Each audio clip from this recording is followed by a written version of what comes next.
Hemos elaborado, armado dos mesas para entender un poquito esto. El país más poderoso de la Tierra ha cambiado el signo político y ha realmente realizado una elección dramática, con lo cual es importante. Es importante saber qué es lo que va a pasar también hacia la Argentina. Hubo una primera respuesta en las bolsas, que sienten los mercados, acá subió el dólar 10 centavos. Digo, los estertores clásicos de un movimiento que, bueno, pero no, todavía no pasó el apocalipsis, así que bueno, veremos qué es lo que pasa. Igual recién va a subir en enero. Vamos a hacer primero una recorrida de opiniones. Julio Bárbaro es politólogo que también vive en este mundo, así que nos va a ayudar a entender qué es lo que pudo haber pasado. A ver, lo que pudo haber pasado es lo siguiente: fracasó la mayor operación de la historia moderna, la mayor operación de prensa e encuesta que se haya elaborado en el mundo. La mayor, no existe antecedentes. Los 407 medios más influyentes de los Estados Unidos, excepto la cadena Fox, que es conservadora y apoyó decididamente a Trump, los 407 medios más poderosos, con canales, con rating, con todo, hicieron un apoyo absoluto a Hillary Clinton y perdió. Todas las encuestadoras dieron lo mismo, perdió. O sea que, evidentemente, hay que hacer análisis muy fino de todo esto. Bueno, Julio, te escucho. No, creo que la gente estaba cansada del sistema. En alguna medida el sueño americano se había estacionado. Sí. Y esta sociedad vota el antisistema. Lo que vos planteás es maravilloso. Digo, esta idea que en la Argentina le damos tanta importancia, que los medios concentrados manejan... Los medios concentrados manejan en la buena y en la mala no manejan nada. Que esto es lo que realmente pasó. Es decir, uno se pregunta, Chiche, si esto no es la otra etapa de la caída del muro. Con la caída del muro se muere el marxismo. Pero el capitalismo se queda como único actor. Y ayer pareciera que ese capitalismo, que además les marca... Una cosa me contaba un amigo que viajó a China, es la cara que ponían los yanquis cuando veían los monstruos que construían los chinos. Cuando veían ese imperio que era de una dimensión infinita y que no eran ellos. Ellos estaban acostumbrados a ser los más fuertes. Digo, se acabó un ciclo de la historia. Y eso es lo que se marca ayer con Trump. Ahora, vos podés decir, no se acabó con una lógica, no pasó a una conciencia superior. La gente votó lo que tenía para cuestionar, que es lo que ni siquiera entiende dónde va. Él es la queja, es el resentimiento. Todavía no sabemos cuál es el rumbo. No, obviamente que no, porque también digo, qué sé yo, no sé si es un salto al vacío, no, creo que la clave de los políticos es no cumplir lo que prometen, o sea que, digo, ni va a haber muros, ni va a haber expulsiones, digo, a ver, Obama expulsó más extranjeros latinos ilegales de lo que se hizo en 50 años de historia. Andaban a la casa por la calle, lo he visto, conozco personas que fueron víctimas de esto. Ahí iban a los talleres con auto, camioneta, micro, ¡zum!, los llevaban y a la frontera. Para nosotros el presidente es todo. Con dureza, ¿o no? No, además recordemos que Obama arrancó de una crueldad extrema, de una crueldad extrema, Obama arrancó su campaña diciendo que iba a cerrar Guantánamo. Sí. Guantánamo sigue abierto hoy en día, así que yo me imagino que el muro de Trump se va a construir. Va a seguir, digamos, en los planos nada más. Pero lo que digo es que todo el tema de la inmigración, aclaro que Obama fue de una crueldad extrema. No sé, acá tenemos un... Leandro Morgue es conocedor de la historia de los Estados Unidos, es investigador del CONICET, así que nos puede avalar o no esto. Cifras oficiales: 2001 a 2009, los 8 años de Bush, se deportaron 2 millones de inmigrantes latinos. Sí. Desde el 2009 hasta ahora, está por completar Obama su segundo mandato, los siguientes 8 años se expulsaron 2.8 millones de inmigrantes latinos, casi un 50% más que lo de Bush. Y en los últimos 16 años tenemos 5 millones de personas deportadas. Esto es gravísimo. No es que el muro no se va a construir, el muro ya existe. Lo empezó a construir Bush, lo siguió construyendo la actual administración, tiene 1000 de los 3000 kilómetros de frontera, pero esto es la verdad. Por eso es muy hipócrita rasgarse las vestiduras por lo que propone Trump, cuando eso ya existe en Estados Unidos. Pero no es lo mismo hacer campaña diciendo: mi política va a ser ampliar ese muro, hacer un muro infranqueable, hacer que lo paguen los mexicanos, y dijo una cosa que sí es muy grave: voy a deportar los 11 millones de indocumentados, en los primeros 18 meses de una eventual presidencia mía. Después lo morigeró un poco esto. Hillary en uno de los debates le dijo, son más personas, porque hay muchos de esos inmigrantes indocumentados que tuvieron hijos en Estados Unidos, por lo tanto serían 15 millones de personas que serían expulsadas de Estados Unidos. Eso es irrealizable, estamos de acuerdo. Pero haber ganado con un discurso que dice el problema de la desigualdad, de la pobreza en Estados Unidos, hay más de 45 millones de pobres según cifras oficiales en Estados Unidos. Culpar a los inmigrantes que vienen a robar trabajo, a sacarles los puestos que están perdiendo los norteamericanos, sí me parece un discurso xenófobo y muy peligroso, que estamos viendo cómo está creciendo en Europa, fue parte de la explicación del Brexit, y cómo empieza a aparecer en América Latina, ¿no? Hace una semana exactamente Pichetto hizo unas declaraciones muy repudiables. Claro, el tema es el siguiente. Yo creo que hay dos efectos que produce eso. Uno es el efecto de indignación en ciertos sectores de clases ilustradas o personas de bien, simplemente, buena gente. Y después, en la mayoría silenciosa, que pega perfecto. Cuando Pichetto dice que en el hospital Rivadavia todo el mes de noviembre está tomado por extranjeros, nadie es capaz de decir, y yo periodísticamente lo considero no un fracaso neto porque lo intentamos, no pudimos hablar con nadie que nos diga si es cierto. No, no es cierto. No, estoy seguro que no es cierto, pero digo, nadie nos pudo informar. Llegué al aire en la radio a llamar al hospital Rivadavia a ver si me daban un turno para noviembre y no tenían, pero no pregunté si era para un extranjero, digo, llegamos a eso porque no te daban pelota. Pero ¿sabés lo que lograba en países como Estados Unidos o como la Argentina, que son países que se constituyeron recibiendo a millones de inmigrantes? Mi abuelo vino de Polonia, mi abuela también, se recibió de médico. ¿Sí? Vino con su familia. Que esa misma gente o descendientes de estos mismos inmigrantes estén planteando que la solución es bloquear las fronteras. Yo te digo otro ejemplo que se puso en uno de los hospitales. El otro es la Universidad de Buenos Aires. Hace poco hubo un polémico informe que decía, bueno, el problema de la UBA es que hay un montón de extranjeros. En términos del porcentaje, te lo digo yo ínfimo. Te lo digo yo al porcentaje. Es ínfimo. Me lo dijo el otro día Ferronato, el director del CBC. 6%. No es nada. Las mejores universidades del mundo... 3.600 alumnos extranjeros hay en el CBC. Me dio el otro día la cifra. Tiene 300.000 la UBA.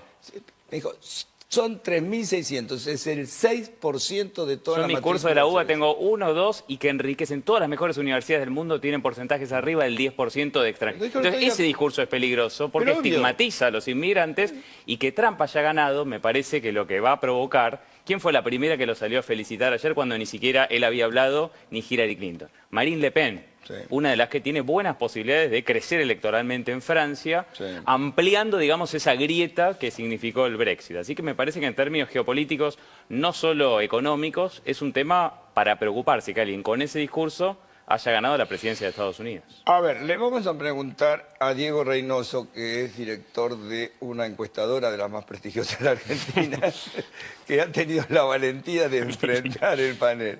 Ay, ¿qué es lo que pasa con las encuestas? Digo, la gente le miente a las encuestas, no le crea las encuestas, operan las encuestas. Digo, estamos hablando de Samuel Araujo, que es de lo más decente que hay en la Argentina, que sé perfectamente que no opera. Pero digo, me consta que en Estados Unidos estaban pagadas las encuestas.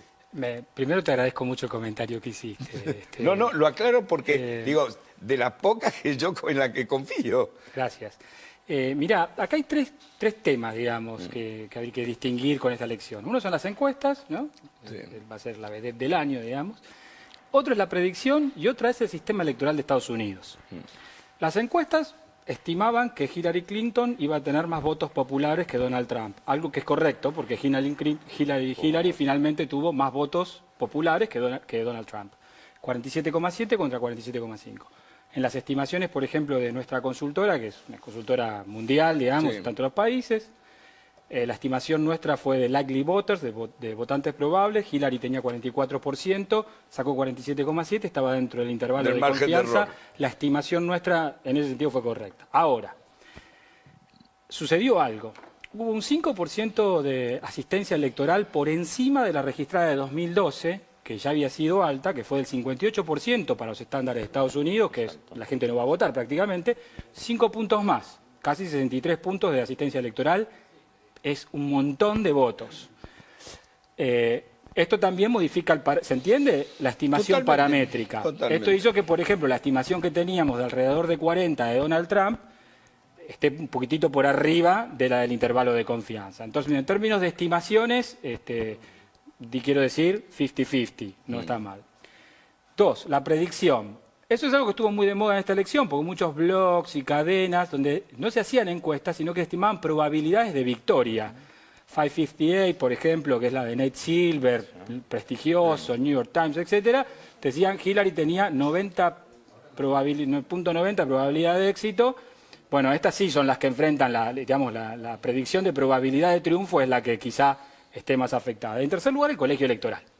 Nuestra estimación en el último reporte y en el dato de la semana justamente del jueves que nosotros enviamos con estos datos, dijimos estos datos, pero nuestras encuestas dicen que hay 5 estados donde, digamos, esto puede cambiar la elección, que eran Michigan, Pensilvania, Ohio, Wisconsin, Florida. Michigan y Pensilvania eran históricamente, o se inclinaron siempre históricamente más en favor de los demócratas. Con lo cual, cuando uno corría, digamos, la predicción del colegio electoral, decía, bueno, si estas 5 son las que están en duda, haces el raconto histórico, se las asignás, digamos, a donde hubo más históricamente triunfos. Esto también generaba que en la predicción del colegio electoral Hillary tenga, digamos, más votos electorales. ¿Qué pasó? Lo que pasó anoche. Estos 5 estados flipearon, digamos, hacia el lado del Partido Republicano y claramente inclinaron la elección independientemente de los votos populares. El sistema electoral estadounidense, creo que es muy complejo. Es complicado. Ahora, pero yo lo que te digo es lo siguiente, a mí me preocupa menos la proyección, porque digo, el margen de error está, porque creo que los votos fueron 100.000 votos.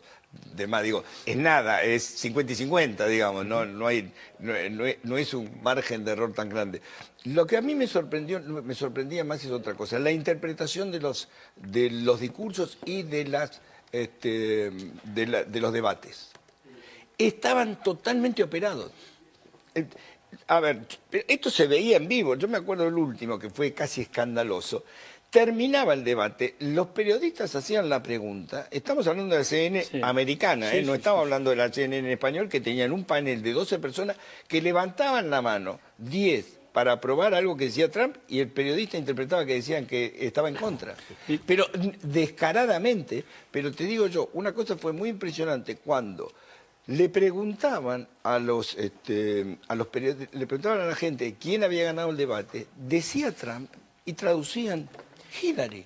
Me parece que ahí... ¿Vos lo has visto o no? Era escandaloso al aire. Ahora, yo te voy a decir, a mí yo lo miraba y decía, y ganó Hillary. ¿En qué sentido? En que no entendemos que le estaban hablando a audiencias totalmente distintas. Nosotros estamos acostumbrados. Vos fijate el debate que tuvimos el año pasado. Aparte, los dos académicos tendemos a leer de manera distinta. Pero los dos hablaban con un discurso a un argentino medio. Es decir, con algunos matices, pero no había una cosa totalmente, un interlocutor totalmente distinto. En el cambio, en el debate de Estados Unidos le hablaban, me parece, a públicos totalmente distintos. Y lo que hay que entender es que Estados Unidos, me parece, no es Nueva York solamente, Chicago, Los Ángeles, San Francisco y Miami, que es lo que se proyecta hacia afuera, lo que uno más conoce, ¿sí? Que es más cosmopolita, más progresista, más liberal, más abierto a las diversidades, a las minorías. Hay otro Estados Unidos, hay 2 Estados Unidos que se inclinaron por Trump. El Estados Unidos tradicionalmente del centro, conservador, más rural, pero también esos trabajadores del Rust Belt, el cinturón del óxido, que, como vos decías, están reclamando recuperar puestos de trabajo. Hay una cosa, más que recuperar los puestos de trabajo, lo que están recuperando es ganar un poco más, porque el tema es que recuperar, Obama ha dado puestos de trabajo, el tema es que ganan poca guita. No consiguió ser el primer presidente que no consigue subir el salario mínimo por la oposición republicana. Les ha crecido el laburo, cosa que es cierto, porque digo, prácticamente no hay desocupados en los Estados Unidos, pero ganan monedas para lo que es el estatus americano, ¿no? Y ese es el problema. Ahora hay una cosa que me parece interesante, cuando dice, porque muchos expertos empiezan a diversificar, es el voto blanco sin ilustración y todo. Para ganar una elección en Estados Unidos te votó todo el mundo. Digo, es como cuando dice la gente, Tinelli tiene 20 puntos rating, para tener 20 puntos rating te miran todos, los pobres, los ricos, los niños, los grandes, los viejos, todos te tienen que mirar. Para sacar la mitad de los votos, te tienen que votar todo. Te votaron rico, pobre, blanco, negro, latino. Es imposible. No ganás la elección. Más o menos, Chiche. Más O sea, menos, en las minorías la diferencia es muy marcada. O sea, hay algunos sectores donde, bueno, en los afroamericanos es 90-10 a favor de Hillary, en los latinos puede ser 80-20 a favor de Hillary. Lo que pasa es que son justamente minorías. Ahora, lo que sí es Pero cierto... te votaron latinos y te votaron negros. Lo que sí es cierto, una vez que después vos haces cualquier otra característica demográfica que no sea la racial o étnica, están muy parejos en todos los aspectos. Sí hay algunos lugares donde Trump gana 50-40, otro Clinton, pero es cierto que sacó 40% en todos lados, salvo cuando haces el desagregado racial. Ahí sí se inclina mucho a favor de Hillary las minorías. Ahora, si hacemos Inglaterra, Colombia ayer. Yo soy amigo de Moria Araujo, Manolo Moria, mi gran amigo. Ahora, las encuestas, acá también le chingaron. Chiche, obvio. Si nos ponemos a ver qué decía... La encuesta no puede medir la insatisfacción cuando es grande, porque además la gente la oculta. Y esto es lo que vino pasando en Inglaterra, en Colombia y aquí, y ahora, ayer, en todos los casos, digo, la encuesta estaba de un lado y el resultado fue del otro. ¿Y por qué crees que es eso? Porque cuando la gente está llena de resentimiento, oculta su decisión. Y esto hace tiempo que lo medimos y lo vemos. O sea, la gente calla cuando le van a tomar su decisión como cuestionable, como cuando lo miran con cierto desprecio. Votar a Trump era como hacerlo malo. El tipo lo ocultaba y lo hacía, no lo contaba. Alejandro Rodríguez es economista, vivió en los Estados Unidos. Creo que estás casado con una americana, ¿no? No, ese es mi padre. Ese es tu padre. Pero bueno, digo, ¿viviste cuántos años? Bueno, nací allá, viví 2 años muy de chiquitito, después me crié prácticamente en la Argentina y después volví a estudiar y trabajé y estuve un total de 9 años allá. ¿Y vos creías que ganaba Hillary? A ver, no necesariamente en el sentido de que, como ya estuvimos hablando, tuvimos el Brexit, tuvimos el voto por la paz que no fue en Colombia, tuvimos las mismas situaciones acá en Argentina, así que yo ya estoy mucho más desconfiado de las encuestas y sobre todo que los últimos acontecimientos con el FBI, ¿no?, y las investigaciones por los emails de Hillary la dañaron bastante en términos de su reputación. Y otro que también le pegó mucho fue un mail que se conoció, creo que era una periodista de la CNN, que le anticipaba al equipo de Hillary las preguntas del debate. Que la echaron. La echaron, lo que vos quieras, pero digamos, hacen trampa. Y a los americanos esas cosas en particular no les gustan nada. O sea, lo mismo pasó con Bill Clinton. O sea, a los americanos no les molestaba que se haya acostado con Mónica Lewinsky en el Salón Oval. Le molestaba que les había mentido. ¿Bien? Entonces, esas cosas a muchos de los americanos les importan, digamos, significativamente. Más allá de si, tuviste algún affair o si, como se llama Trump, hizo algunas maniobras raras para pagar menos impuestos. Después de todo, Trump agarra y dice, quiero bajar los impuestos. O sea, es consistente su comportamiento con lo que dice. Había una novedad, me parece, que es el rechazo que generaban los dos. Todos los medios estaban concentrados en el rechazo que generaba Trump por cada uno de los exabruptos que fue diciendo en los últimos meses, y había un regodeo de la prensa internacional y local sobre cada barbaridad que decía Trump y seguía en carrera. Pero el clan Clinton, que viene hace 30 años, digamos, gobernando junto al clan Bush, son muy rechazados. Los dos candidatos, a pesar de haber gastado 6.600 millones de dólares, se estima que salieron estas elecciones, las más caras de toda la historia, tenían los índices de rechazo más importantes. Ayer la CNN hizo una encuesta entre los que votaron. Solo 4 de cada 10 de los que votaron, hay 40%, confiaban en alguno de los dos candidatos. La cuarta parte, o sea, el 40% de los que votaban. Entonces, me parece que también hay que medir esa desconfianza con una política que tiene un discurso muy progresista, inclusivo, pero que es vista como la candidata del establishment, que impulsa políticas económicas que excluyen a millones en Estados Unidos. Me parece que ese divorcio entre algo más progresista, por el cual optó la comunidad de artistas, la comunidad de intelectuales para frenar a Trump, y la realidad de millones de norteamericanos, que es bastante distinta. Ahora, es curioso cómo cada uno adapta el resultado de esta elección a la Argentina. Están los que dicen que Trump es Cristina, están los que dicen que Trump es Macri, o digo, y viceversa. Ahora, como tenemos hoy al diputado de moda acá, que es la verdad, o no, Pitrola es el diputado de moda, el que logró bajar el famoso salariazo, el dietazo. El dietazo. Lo logró bajar junto con Macri. Mire, uno de los 4 diputados de la izquierda aliado con el presidente Macri. Imagínate vos lo que es eso. ¿Qué lectura haces vos de esto, Néstor? Buenas tardes a todos. Sí, de lo que escuché quisiera señalar 2 cosas.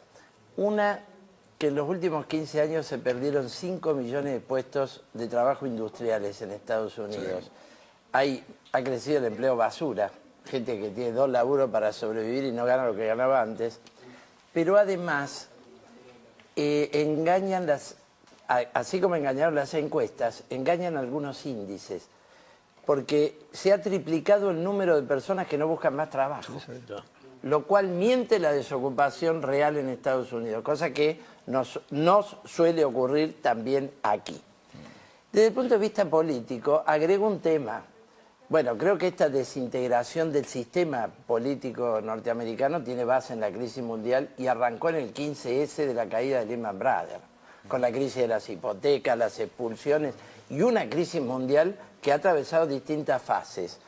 Esto me parece muy claro y esto ha tenido efecto en el plano político porque la candidatura de Sanders creo que no se le prestó atención en el sentido siguiente. La gente se enojó. El candidato era Sanders. Era Sanders. Y le daba mejor contra Trump. Exactamente. El candidato era Sanders. ¿Qué pasa? Él sacó 10 millones de votos, le hizo frente a Hillary, planteó aumento de salario, bajaron los aranceles universitarios. Se definió como socialista americano, pero socialista, con lo cual en Estados Unidos es un candidato por izquierda. Ahora, los votos de Sanders fueron al facho de Trump. Claro. Parte sí, parte sí. Sí, gran parte, lógico, porque por eso ha ganado, digamos, ha ido una parte. Entonces, acá hay un fenómeno de desintegración del esquema político norteamericano que yo creo que tiene antecedentes y consecuencias mundiales, porque lo vemos en Italia, lo hemos visto con el Brexit. Bueno, ustedes están reflejando algunos de los aspectos más violentos de elecciones que no fueron como se preveían, pero los partidos que han gobernado después de la Segunda Guerra están en crisis en todas partes. Ahora, ¿quién es para vos, quién es Trump, qué es? ¿Macri o Cristina? No, yo no lo comparo con él. Fíjate que Macri y Cristina los 2 apoyaron a Hillary. Sí. Muy interesante que no hubo grieta. El Partido Obrero pone de relieve que no hubo grieta. Se ensartaron todos. Y vos también. Y los que fueron a pasear allá. No, también. Porque nosotros no apoyamos ninguno de los 2. Claro, nosotros lo que vemos es que la izquierda tiene que sacar un balance. Porque Sanders, que tuvo reclamos de hacer una candidatura independiente y hubiera cambiado el mapa político, sí, apoyó a Hillary y no retuvo los votos, apoyando a la candidata derechista del establishment norteamericano, porque incluso ella es derechista dentro de los demócratas, ¿no? Ahora, recién decía Leandro, algo que me interesó. Estabas hablando de un porcentaje altísimo de pobres americanos, ¿sí? Sí, en el último censo más de 45 millones. Y déjame que te agregue una cifra. ¿Qué es ser pobre en Estados Unidos? Porque digo que estamos hablando... un dato concreto. El salario mínimo está en $7. La hora, $7 sí, la hora. La hora. Todos los son 100 pesos argentinos la hora. Son todos los presidentes norteamericanos han logrado en algún momento de su gestión elevar, aunque sea en algo, el salario mínimo. Obama, que iba a modificar la estructura de Washington, etcétera, no lo logró. Es cierto, en parte por el bloqueo republicano, pero no lo logró. Está en 7. Los sectores de la izquierda, dentro del Partido Demócrata y fuera, más cercanos a Sanders, pedían llevarlo a 15. Claro. Y Hillary Clinton modificó un poco y dijo, bueno, llevémoslo a 12, pero fíjense dónde está. Y un dato más que es muy importante, más de 9 millones de familias perdieron su casa a partir de la crisis de las hipotecas subprime.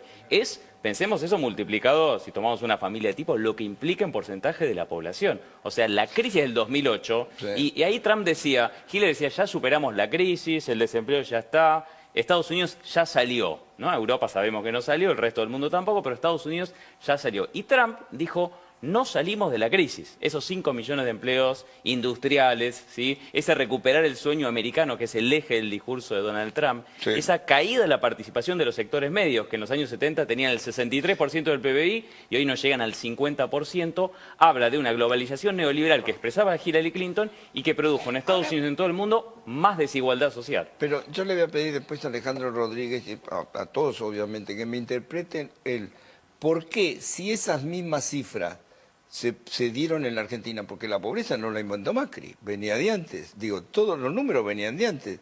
¿Por qué gana Macri? Porque digo, hay que leerlo en ese contexto, ¿no? Digo, me llama la atención. Esperen un segundito, porque está un periodista que es americano, pero argentino de nacionalidad, de nacimiento, quiero decir, que fue el primero que dijo yo voto a Trump. El primero que tuvo la valentía públicamente de decir yo voy a votar a Trump. Y el primero que dijo que iba a ganar Trump, que es Andy Judd, esta niña. Hola Andy, ¿cómo andás? ¿Qué tal? ¿Cómo están ahí? Los estoy escuchando atentamente. Felicitaciones, Andy, fuiste el primero. Y el primero que me jugué junto con otro amigo que se llama Franco Rinaldi. Sí. Ambos en Twitter hicimos mucho lío. Sí. Y teníamos claro y veíamos la cantidad de estadios que se llenaban, la cantidad de colas, todo el movimiento que generaba Trump, y al mismo tiempo agarrábamos un diario en Estados Unidos y veíamos que los diarios no reflejaban todo eso. Exacto. Y nos empezó a dar un poco de bronca. Entonces empezamos a contrarrestar el efecto porque nos dimos cuenta de que la gente no percibía el huracán Trump, ¿no? Y bueno, ahí es donde empezamos a reaccionar. Verdaderamente hay mucha gente que de Estados Unidos solamente conoce Miami y cree que eso es Estados Unidos, ¿no? Estados Unidos es un país muy abandonado en lo que es industrial, porque todo el centro de Estados Unidos estaba lleno de fábricas. Y todas estas fábricas fueron migrando hacia otros países, hacia México, digamos, donde armaron todas estas maquiladoras, hacia China, hacia otros lados. Hoy en día en Estados Unidos llamás por teléfono para que alguien te arregle algo y de repente ya estás hablando con una operadora que está en India. Todo es así, los trabajos se fueron de Estados Unidos. Entonces la gente estaba muy deprimida y encontró en Trump un salvador. Sí. Ahora, vamos a ver si le resulta o no. Andy, de cualquier modo no es tu caso, porque vos das un perfil de una persona ilustrada que tiene un trabajo de tipo intelectual, que no es de los trabajos basura ni nada por el estilo, ni lo perdiste, ni tenés, no sos un obrero industrial, sin embargo decidiste votar a Trump. Digamos, ¿qué viste vos en Trump? Bueno, yo vi exactamente lo que te estoy comentando. Yo vi un país que estaba verdaderamente en problemas. Sí.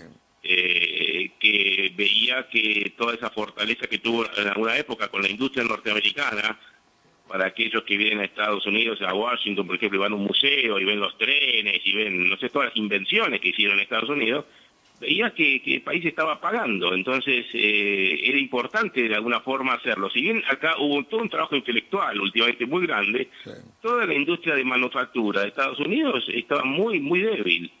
Y yo vi eso, y vi también el desposicionamiento total que tuvieron Obama y la secretaria Clinton durante los últimos tiempos en los grandes conflictos de Medio Oriente.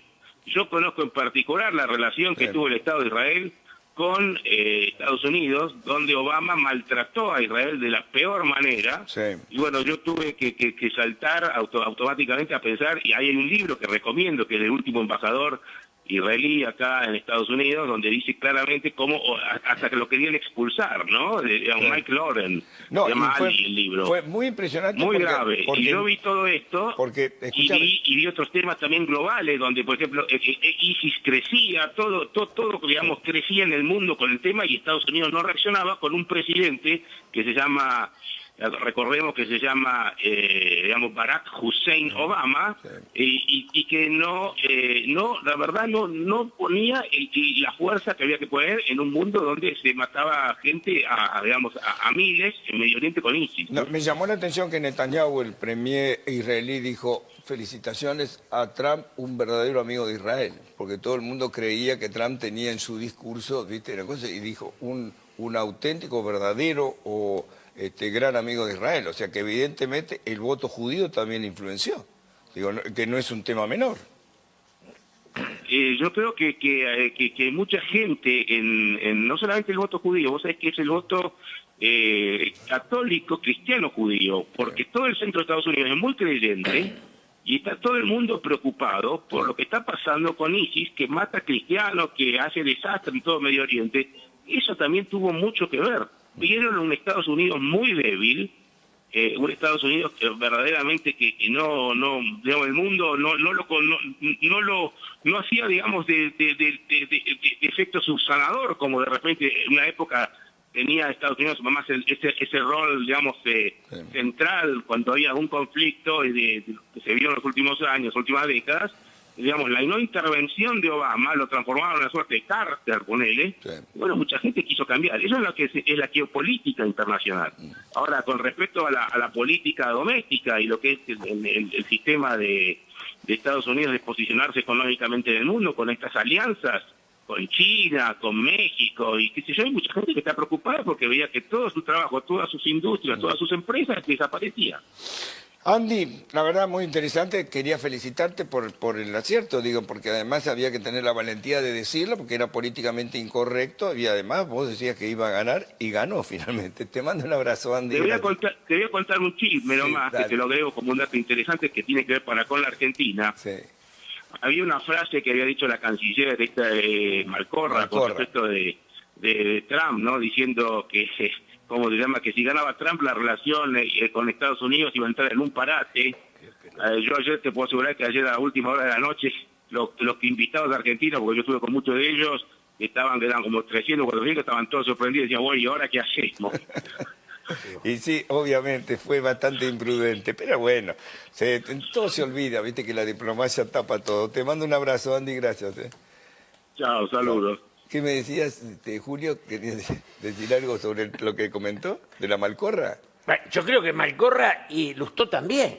Lustó dijo si uno ocupa un lugar institucional, la obligación central es callarse la boca. Una campaña de reality. Digo, la Malcorra apareció como una promesa al mundo y terminan, no pega una en el arco. Digo, no, ya es... Encima peor, después... saluda tanto a Trump como a Hillary y dice, una pena que no haya ganado Hillary Clinton. Pero además hay un tema que es grave.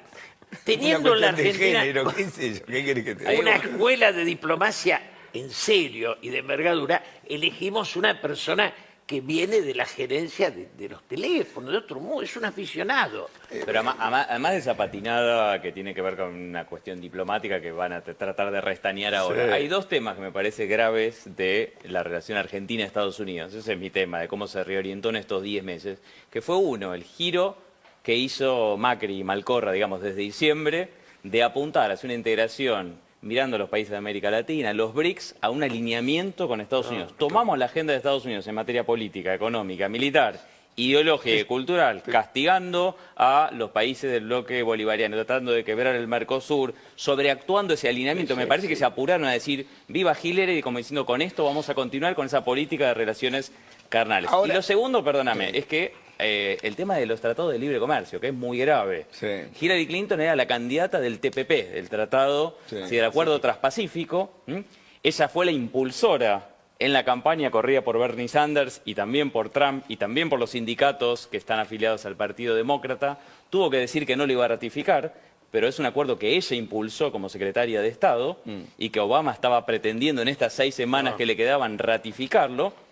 Anteayer estuvo el representante comercial de Estados Unidos, Michael Froman, reunido con Susana Malcorra, está haciendo una gira por todo el mundo diciéndole, quédense tranquilos, que terminan las elecciones, gana Hillary, y por más de que dijo que no, lo vamos a ratificar.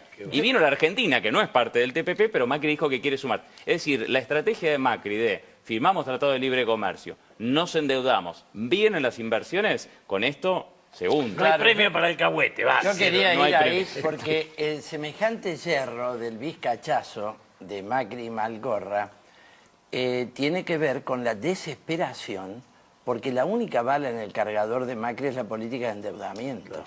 Y ellos calculaban con esta variante proteccionista, que es brutal del lado de Trump, aunque aplique el 20% de lo que dice, acá van a subir las tasas de interés, se arma una fuga de capitales de los países emergentes. Ya esta mañana se devaluó 20% el peso mexicano. Se derrumbó porque él ha prometido liquidar el NAFTA.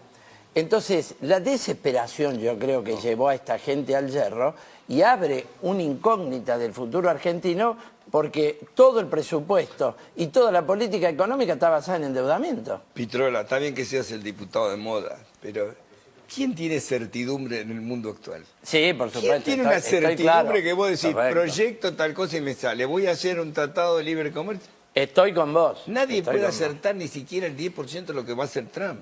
Yo creo que nadie tiene ni igualmente, idea. ¿Cómo? Chiche, tenemos la suerte, hay un video que está circulando ahora por internet, Sí. donde está Trump hablando de Macri y Macri también, hay otra versión hablando de Trump, y los dos se conocen y hablan muy bien uno del otro. Así que más allá, yo creo que de la obvio. pifiada de la diplomacia argentina, No, más bien. Pero no tenga duda. no va a haber por eso problemas en ese sentido.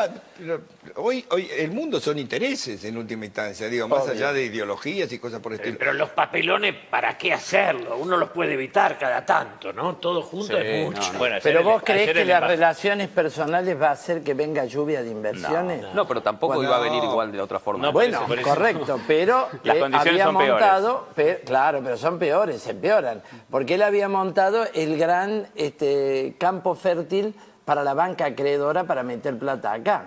Si ahora se Mirá que levantan las a tasas. Trump le interesa el América del Sur para inversiones. Tiene en Punta del Este un emprendimiento colosal, ¿eh? La Trump Tower en Punta del Este, y está mirando lugares en Argentina, quería hacer uno en Mar del Plata también. Sí, igualmente con el tema de las Porque tasas de le interesa interés, mucho América. El hijo de Trump que se dedica a eso, anda por acá todo el tiempo. con el tema de las tasas de interés, la Reserva Federal, que es el Banco Central de Estados Unidos, es independiente. Janet Yellen, que es la presidenta, tiene mandato hasta febrero de 2018 y yo no veo que la saquen al estilo como pasó acá con Banolio, como pasó con Redrado. Ella va a terminar por lo menos su primer mandato y mientras ella esté, yo no veo que las tasas de interés suban más que, Mira, no ya sé, en las 50 primeras puntos horas te voy a básicos, dar algo un por el dato. estilo. Trump en las primeras horas ha anunciado un plan de obras públicas Sí. con emisión monetaria, nueva deuda, pero que supone un plan de desvalorización de la vieja deuda, lo cual, ustedes saben, es enorme, supera el 100% del PBI. La mayoría de los bonos están en manos de los chinos, de los japoneses, parte en Europa. Es decir, que en las primeras horas ya hay manifestaciones de una guerra comercial. Es decir, un dólar que se devalúa en favor del comercio norteamericano y una desvalorización de vieja deuda en manos de los oponentes Pero comerciales. Diego, ¿querías agregar algo? No, solo simplemente, independientemente, digamos, del tema de encuestas, que Sí, es obvio, mi especialidad hoy. Pero no, decía, también hay que, a ver, las especulaciones que podemos hacer en torno al Trump de la campaña son unas. Ahora, Obvio. después de las 4:30 de la mañana hora argentina, cuando Trump sale a hablar y dar su discurso, una vez que Hillary Clinton lo llamó y le reconoció el triunfo, era otro Trump. Sí. Era un Sí, Trump cuando más vino el calmado, discurso que ya era otra habló persona, por era los otra servicios que Hillary le había dado al país. Digo, había sido una batalla dura esta elección. Entonces digo, hay dos Trump hoy, ¿no? El de la campaña, el que juntó Pero es que, votos, a el que ver, supo hay dónde ir a una- buscarlos, Sí, o sea, y la gran incógnita acerca de ahora en adelante Es que hay que puede una ser. Igual ingenuidad. ganó el proteccionismo, ¿no?